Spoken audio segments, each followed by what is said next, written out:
As we close out Season 1 of the Prostate Health Podcast today, I am filled with gratitude for your support of the show. I've been honored to have so many amazing guests, and you've embraced them all. Thank you for being on this journey with me. I look forward to the many great things we have in store and can't wait to see how many lives we can touch in the coming season. August is also a vacation month for the Prostate Health Podcast, so while we won't be airing any new shows, we'll be working hard behind the scenes to make sure we start Season 2 of the show with a bang in September.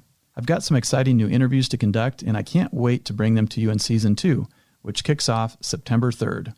This week, we'll be doing something unique that we've never done before. The podcast has traditionally been an interview-based podcast. I recently had the opportunity to interact with 15 different prostate cancer survivors in a prostate cancer support group. I asked them each, what is the number one top tip you would give to help those considering treatment for their prostate cancer? Well, we'll have the answers here in a minute, so stick around.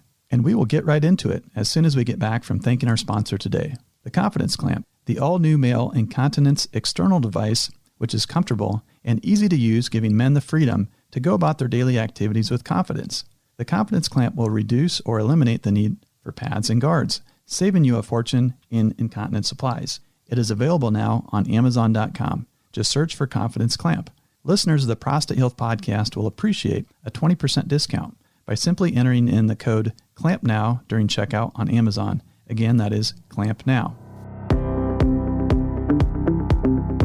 So the big question is this: how can men and those who care for them better educate themselves regarding prostate health, the conditions that affect the prostate, and the latest technology in managing these conditions?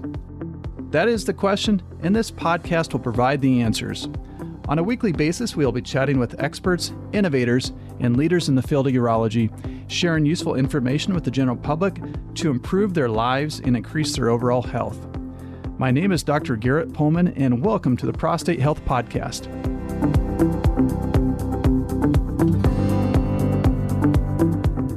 Prostate Health Podcast is for informational purposes only. Nothing in this podcast should be construed as medical advice. By listening to the podcast, no physician-patient relationship has been formed. For more information and counseling, you must contact your personal physician or urologist with questions about your unique situation. Receiving a new diagnosis of prostate cancer can be quite distressing for men and their loved ones.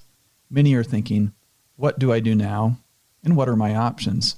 So far on the Prostate Health Podcast, we've visited with many experts, leaders, and innovators regarding various prostate cancer treatment options. After receiving the news of the diagnosis, having a good support network can have numerous benefits, including reduced anxiety, providing reassurance, and providing a positive outlook.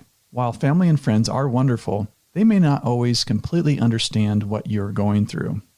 Many find benefit in joining support groups, which are communities of prostate cancer patients, survivors, caregivers, loved ones, and friends who come together to support each other along their prostate cancer journey. I recently had the opportunity to ask the question, what is the number one top tip you would give to help those considering treatment for their prostate cancer to prostate cancer survivors in an online prostate cancer support group? And I've compiled 15 different responses that I will narrate for you today on the podcast. So let's get started. So the first from George, research all treatments. Jeffrey tells us, keep a positive attitude. David recommends, research all treatment options. Write them down, then write down the pros and cons of each option. Understanding those pros and cons is the challenging part. Do this before formulating a plan. From Doug, don't panic. We are going to take a quick break here to thank today's sponsor, but then we'll be right back to finish out our top tips from prostate cancer survivors in helping those considering treatment. Finally, a light, comfortable penile clamp for male stress urinary incontinence. Introducing a new male incontinence product, the Confidence Clamp. My patients have found that the Confidence Clamp is comfortable and easy to use, giving them the freedom to go about their daily activities with confidence. Reduce or eliminate the need for pads and guards, saving you a fortune on expensive incontinence supplies. The innovative design includes 3 different silicone fittings, which are easily interchangeable so you can find the precise fitting that applies proper pressure to the urethra without compressing other penile tissue beyond comfort. Unlike other clamps made of foam that take hours to dry and are difficult to sanitize, the Confidence Clamp can be reused within seconds after washing. It is now available on Amazon.com. Just search for Confidence Clamp or click on our link in the show notes. Listeners of the Prostate Health Podcast will appreciate a 20% discount by simply entering in the code CLAMPNOW during checkout on Amazon. Again, that is CLAMPNOW, which will also be included in our show notes. On top of that, they offer a money-back guarantee if this clamp doesn't make your life easier. All right. Well, thanks again to our sponsor today, and we will get right back into finishing out our top tips today from prostate cancer survivors. Now, Jim recommends educate yourself, educate yourself, educate yourself. Listen to your doctor's recommendations, then make your decision. Don't assume your doctors know best. David says, patience. From John, don't shut loved ones out. Patience and positivity are my keys. Be the turtle. James says, think about it. Don't rush it. Thoughts from Dennis. Most of us have plenty of time to study the options. I took 5 months, went to a conference, a get-together of guys post-treatment, read numerous books, dozens of peer-reviewed articles, and saw 5 different specialists. My choices became clear. I now tell guys to evaluate the difficulty of the procedure, the restrictions of recovery period, and the probable side effects. Peter recommends, surround yourself with supportive people. From Mont, by all means, seek out an opinion from a major center, but if their opinion concurs with what you were told locally and you're confident in your local physician, then go with them. The other thing to be mindful of is that there is a lot of biased information out there. Stick with reliable sources like the NCCN, Johns Hopkins, and Memorial Sloan Kettering. If you decide to use a treatment outside of current guidelines, there should be informed consent, and you should be part of a study, which is not always the case. Mont also says, after you get your diagnosis and while researching treatment options, work on training and getting in the best physical shape possible. John says, the whole process, no matter what path you take, is slow. Don't try to rush any part of it along. From Dewey, educate yourself, take an aggressive approach, get second opinions from a major cancer center from both a surgeon and radiation oncologist. You can't just unring the bell once you've made a choice. David recommends, don't rush and get a couple of opinions, but eventually it is your decision which way you go. Have no regrets.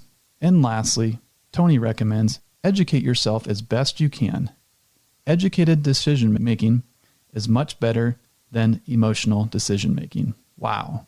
Definitely some impactful and well-thought-out tips from prostate cancer warriors who have battled the disease.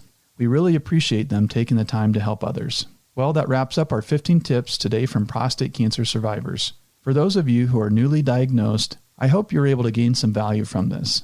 Also, if you're wondering how to prepare for your upcoming visit with your urologist to discuss your options, maybe you've not even had a biopsy yet and are wondering what to expect and how to prepare for it, well, to help you out, I created a guide to walk you through all of this, which is free. Simply go to www.prostatehealthpodcast.com/clinic, or you can just go to my link on the podcast website at www.prostatehealthpodcast.com and click on the link there, and it'll get you to the free guide.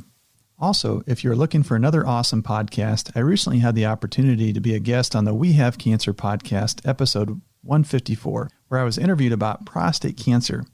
The host, my friend Lee Silverstein, is a survivor of a rare form of pediatric kidney cancer and has been now battling stage 4 colon cancer since 2011. In each episode of We Have Cancer podcast, the stories of patients, survivors, caregivers, and medical professionals are shared as a way to provide information, inspiration, and hope to those touched by cancer. You can listen to the podcast at wehavecancershow.com or wherever you listen to podcasts. All right, I look forward to having you all back with me here in September for the kickoff of Season 2. Thank you again for listening to the Prostate Health Podcast. We would love to have you join our podcast Facebook group at www.facebook.com/groups/Prostate Health Podcast, or just use the Facebook group search function and search for the Prostate Health Podcast and ask to join. We'll see you at the next episode.